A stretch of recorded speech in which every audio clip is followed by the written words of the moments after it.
Ya, Bismillahirrahmanirrahim. Assalamualaikum warahmatullahi wabarakatuh. Saudara Muhammad Alprianto dengan judul Analisis Perbandingan Kinerja Keuangan Perbankan Syariah dengan metode Camel.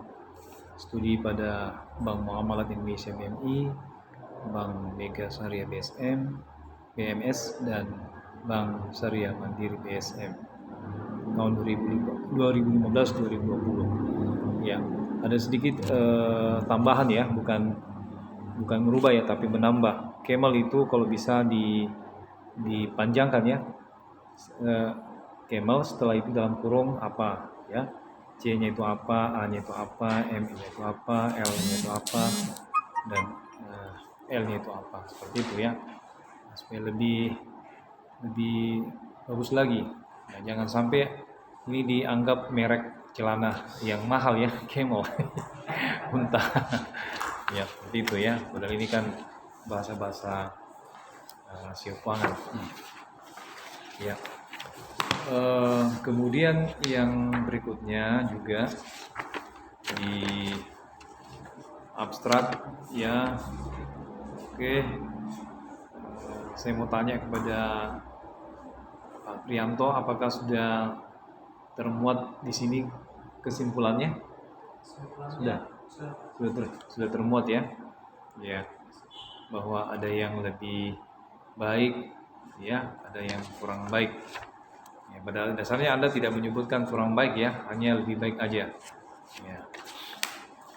Kemudian di daftar isi, di situ bukan angka Romawi itu bukan sebetulnya halaman, tapi dia komposisi. Yang halaman itu dari bab 1 sampai bab 5. Ya, kalau di situ urut-urutannya, walaupun misalnya kata pengantar apa nih yang agak ya, daftar isi misalnya 2 halaman ya, tetap saja angka Romawi berikutnya sesuai dengan urut-urutannya. Ini saya sudah garis-garis rapikan ya, coret-coret rapikan. Begitupun juga di bab 4 ya, ada yang dibolkan, itu jangan dibolkan seperti itu ya, tetap dinormalkan saja, jangan dipertebal, kecuali kalau judul ya, seperti itu. Oke. Nah, ini sudah ada saya biografi penulis. Nah, boleh diberikan halaman berapa ini? Ya.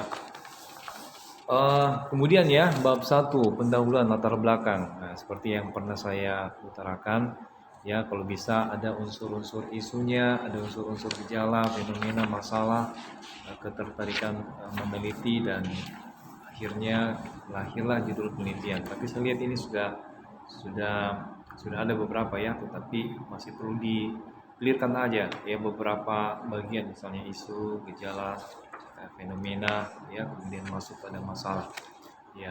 Jadi Anda menggunakan cara berpikir deduktif dari umum ke khusus ya, dengan memakai sistematika berpikir piramida terbalik ya, dari umum ke khusus atau deduktif ya. Kemudian yang lainnya ya, apa sebetulnya singkat kepanjangan dari Camel itu? Untuk sama sendiri ada 5 aset. Ya. Yang pertama kapital, yang kedua aset, yang ketiga manajemen, yang keempat ERP, yang kelima likuiditas. Ya. Coba Anda ulangi. Kapital, aset, manajemen, earning, dan likuiditas. Ya, kalau earning toh? Pendapatan. Ya. Oke. Nah, saya uji wawasan ini sebetulnya tidak ada dalam skripsi kami, hanya uji wawasan saja. Kalau Camel itu diperlakukan oleh Bank Indonesia tahun berapa kira-kira? Untuk melihat sisi kesehatan suatu bank. Ya. Untuk sama sendiri itu kalau tidak salah 1912.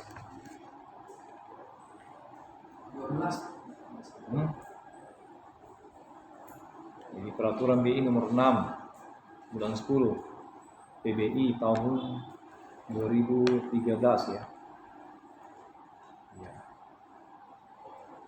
2003. 2003 ya, saya salah ini. Seperti itu ya. Oke, yang lainnya lagi.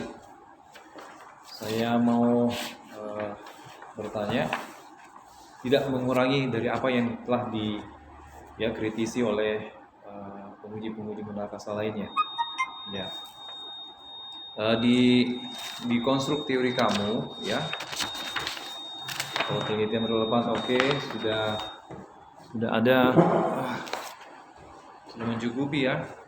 Ya, penelitian relevan sudah mencukupi. Di sini saya lihat sudah 6 penelitian relevan. Kemudian teori perbandingan atau teori komparasi. Di sini juga sudah sebagian besar sudah lengkap ya. Ya. Tetapi ada yang masih perlu Anda tambahkan ya pada bagian indikatornya. Misalnya pada teori kinerja keuangan di situ ada yang sudah ada ya, ada yang belum.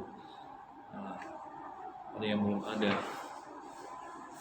Nah, itu yang belum ada tolong diadakan ya supaya lebih lengkap lagi, karena nanti ini punya karya ini akan dikutip oleh adik-adik mahasiswa selanjutnya atau sivitas akademika yang mau meneliti ya, dan akan masuk di repositori perpustakaan yang terjadi ya.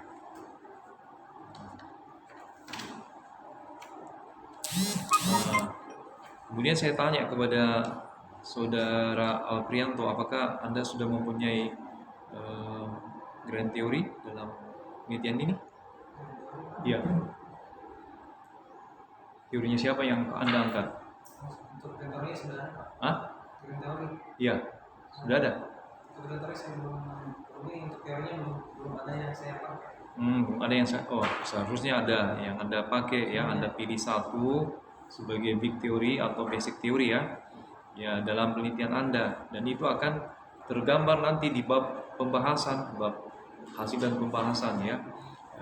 Grand theory yang kamu pakai, teorinya siapa, misalnya teorinya A ya, kamu pakai, nah, itu tergambar semua teori yang Anda kutip dari ahli ya. Apanya yang tergambar, indikator-indikatornya ya, indikator-indikatornya. Silakan Anda membahas, misalnya linik Lukiana dan lain sebagainya, itu harus tergambar indikator variabelnya.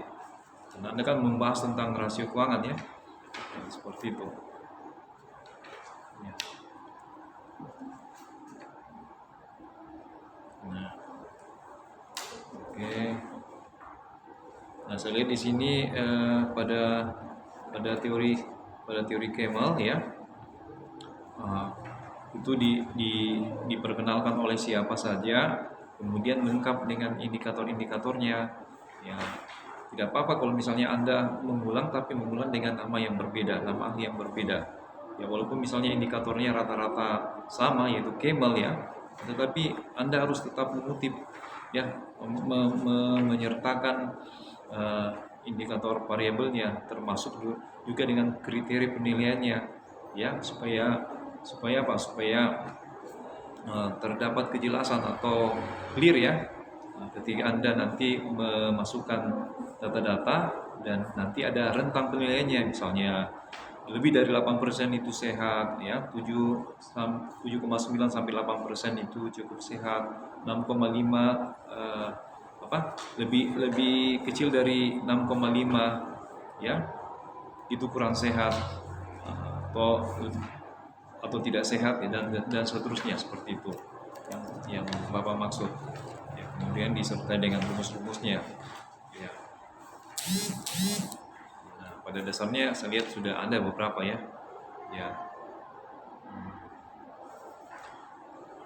Oke. Kemudian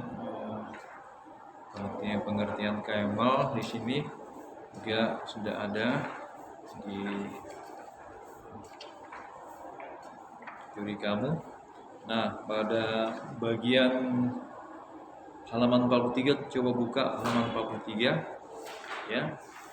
Nah, jadi ini bisa disamakan dengan kerangka pikir atau kerangka ya, alur pikir ya, pikir atau kerangka pikir. Kalau kita di PB memakai kerangka pikir, jangan kerangka penelitian. Ya, dirubah ini penelitian jadi pikir ya, kerangka pikir atau alur pikir. Tapi kalau di Fabian Kendari menggunakan kerangka pikir, bukan kerangka penelitian ya. Ya, seperti itu. Nah, kalau di penelitian kuantitatif lagi dia pakai desain penelitian ya.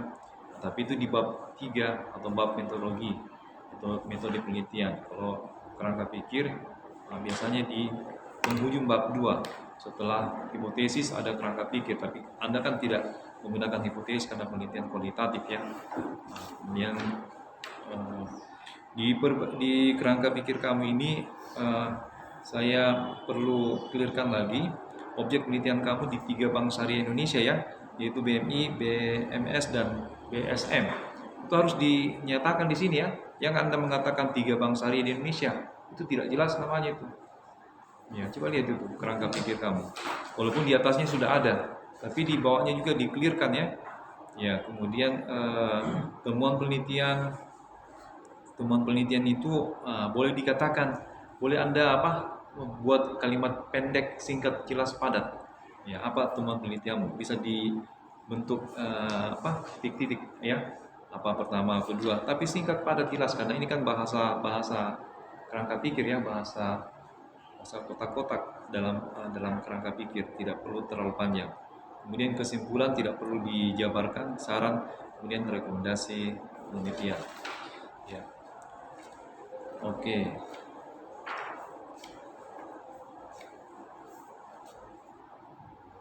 Ya, saya masuk di bab 4, hasil dan pembahasan.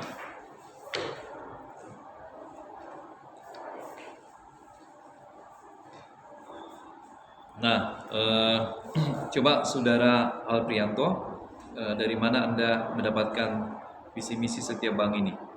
Untuk visi misi setiap bank saya dapatkan di web masing-masing. Web masing-masing. Ya, kira-kira sama ya? Sama ya? Ya, yang penting web secara resmi ya. Ya. Oke, saya lihat di sini sudah lengkap semuanya.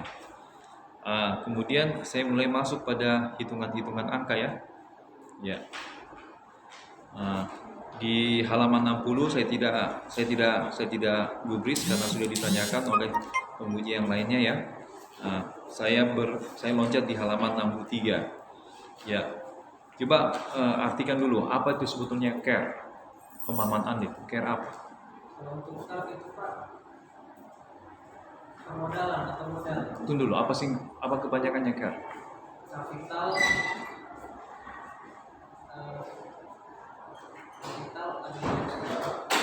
rasio. Adequacy ratio ya. Apa artinya itu? Artinya harus di luar kepala itu.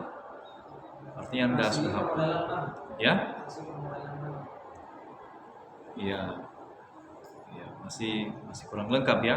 Jadi CARE atau Capital Adequacy Ratio itu adalah rasio kecukupan modal yang berguna untuk menampung ya risiko kerugian yang kemungkinan dihadapi bank atau yang mungkin akan dihadapi oleh bank. Nah, kira-kira Anda tahu tidak peringkat-peringkat atau predikat-predikat dikatakan sehat dan kurang sehat pada CARE itu? Kalau untuk predikatnya sudah dijelaskan juga Pak di bab sebelumnya. Untuk di atas 8% dia dikategorikan sehat. Ya. Kalau yang lainnya? Untuk predikat ada 4 sehat. Kalau 6,4 sampai 7,9 kira-kira apakah sehat atau kurang sehat? Kurang sehat. Ya. Nah, berdasarkan pada tabel analisis predikat bank rasio CARE-nya ini, kira-kira semuanya dikatakan apa ya? Kalau untuk rasio semuanya karena di atas 8 sehat semua. Dari mana Anda dapatkan data ini? Dari mana Anda dapatkan data ini? Data rasionya Pak, tahunnya? Iya. Data CARE-nya? Data CARE-nya? Iya. Dari mana? Laporan tahunannya. Laporan tahunannya. Ada buktinya? Ya, di lampirannya harus ada buktinya ya.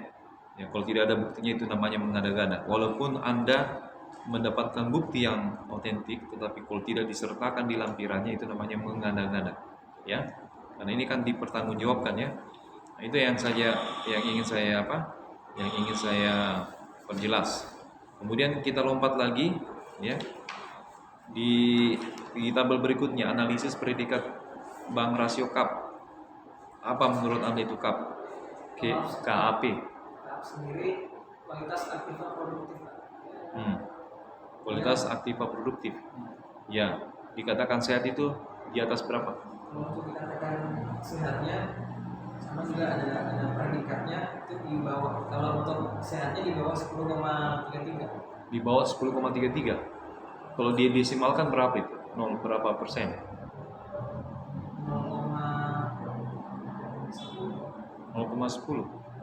Kira-kira dari rasio yang ada dari 3 bank ini mulai dari tahun 2015 sampai 2020, apakah itu di atas atau di bawah? Kalau untuk ini di bawah semua, Pak, sehat semua. Sehat semua. Walaupun ada yang angkanya 1,72, 1,69 begitu. Iya, Pak. Ya, di apa tadi? Berapa tadi? Kalau untuk predikatnya di bawah 10,35 dia sehat, dikatakan sehat. Di bawah 10. Nah, semuanya ini di bawah 10 ya. Oke. Kemudian berikutnya, ya, NIM. NIM dikatakan sehat, kurang sehat dan tidak sehat, berapa rentang penilaiannya? Kalau untuk minimumnya, Pak, 12,5. Ya, Di bawah 12,5. di bawah 12,5. Nah, semua yang saya tanyakan itu adalah untuk memperkuat argumentasi kamu di teori ya. Harus ada semuanya itu ya, rentang penilaiannya, sehingga nanti orang tidak bertanya lagi ya ketika sudah masuk di NIM, ya sudah masuk di apa? Di CAP, ya sudah masuk di CAR, ya orang tidak bertanya lagi ya. Karena di sini kan kita hanya melihat lagi kembali ya apakah sudah sesuai atau tidak. Kemudian yang lainnya ya, ROA. Apa itu ROA? Return of asset. Ya, apa artinya? Dia untuk ROA Menunjukkan apa itu? Indikator untuk menunjukkan apa? laba terhadap aset. Ya, Laba terhadap aset. Jadi dia kalau dia semakin